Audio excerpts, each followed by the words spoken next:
ಈ ಪ್ರಾಣಾಯಾಮ ಕಲಿಯೋದ್ರ ಮೊದಲು ಇದನ್ನು ತಿಳ್ಕೊಳ್ಳಿ ಅಂತ ಹೇಳ್ತಿದ್ದೀನಿ. ನಿಮ್ಮ ಪ್ರಾಣ ದೇಹದ ಒಳಗಡೆ ಹೋದಾಗ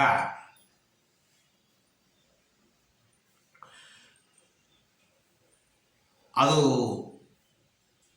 ಒಂದು ಗಾಳಿ 10 ಗಾಳಿ ಆಗುತ್ತೆ. ಅಂದರೆ ಬೇರೆ ಬೇರೆ ವಿಧಾನದಲ್ಲಿ ದೇಹದಲ್ಲಿ ಕೆಲಸ ಮಾಡುತ್ತೆ. ಅದರಲ್ಲಿ 10ರಲ್ಲಿ 5 ತುಂಬ ಇಂಪಾರ್ಟೆಂಟು ನಮ್ಮ ಆಧ್ಯಾತ್ಮಕ್ಕೆ, ತುಂಬ ಡೆಪ್ತ್ ಬೇಡ. ಆ 5 ಏನು ಅಂತಂದರೆ, ಒಳಗಡೆ ಹೋಗಿದ ತಕ್ಷಣ ಒಂದು ಪ್ರಾಣ ವಾಯು, ಎರಡನೇದು ಅಪನಾ ವಾಯು, ಮೂರನೇದು ಸಮನ ವಾಯು, ಉದನ ವಾಯು, ವ್ಯಾನ ವಾಯು. ಪ್ರಾಣ ವಾಯು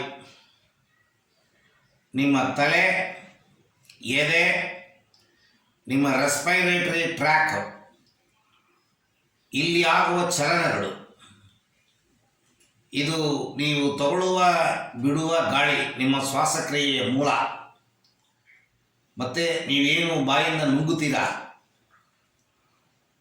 ಮತ್ತು ನಿಮ್ಮ ದೇಹದ ಒಳಗಡೆ ನಿಮಗೆ ಸಿಗುವ ಎನರ್ಜಿ, ಅವುಗಳನ್ನು ಕಾಪಾಡುತ್ತೆ ಪ್ರಾಣ ವಾಯು.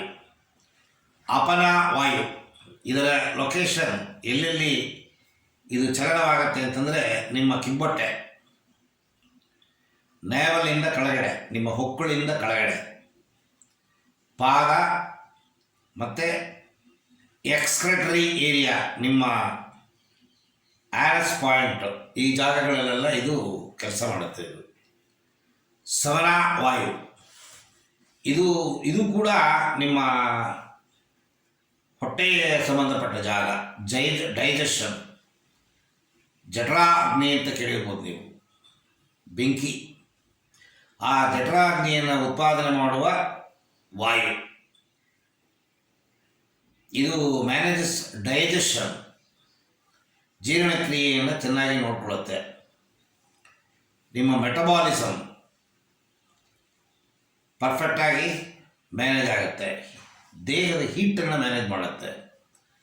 ಉದನ ವಾಯು ನಿಮ್ಮ ಕತ್ತು, ಗಂಟಲು ಮತ್ತು ನಿಮ್ಮ ತಲೆ, ಈ ಜಾಗದಲ್ಲಿ ಕೆಲಸ ಮಾಡುತ್ತೆ. ಇದು ಅಪ್ವರ್ಡ್ ಮೂಮೆಂಟು, ನಿಮ್ಮ ಹೊಕ್ಕಳಿಂದ ಮೇಲ್ಭಾಗಕ್ಕೆ ಗಾಳಿಯನ್ನು ತಗೊಂಡೋಗುತ್ತೆ. ನಿಮ್ಮ ಮಾತು, ಸರ್ಕ್ಯುಲೇಟರಿ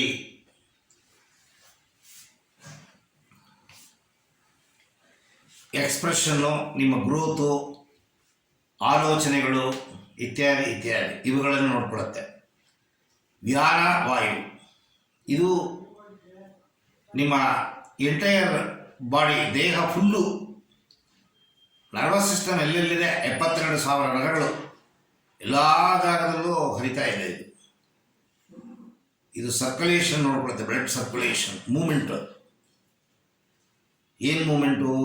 ನೀವೇನು ಜೀರ್ಣಕ್ರಿಯೆ ಮೂಲಕವಾಗಿ ಆ ನ್ಯೂಟ್ರಿಯನ್ಸನ್ನು ಬೇರ್ಪಡಿಸ್ತೀರಾ, ಅವುಗಳನ್ನು ಸೆಲ್ಗಳಿಗೆ ತಗೊಂಡೋಗಿ ಸೇರಿಸುತ್ತೆ. 10 ಅದರಲ್ಲಿ 5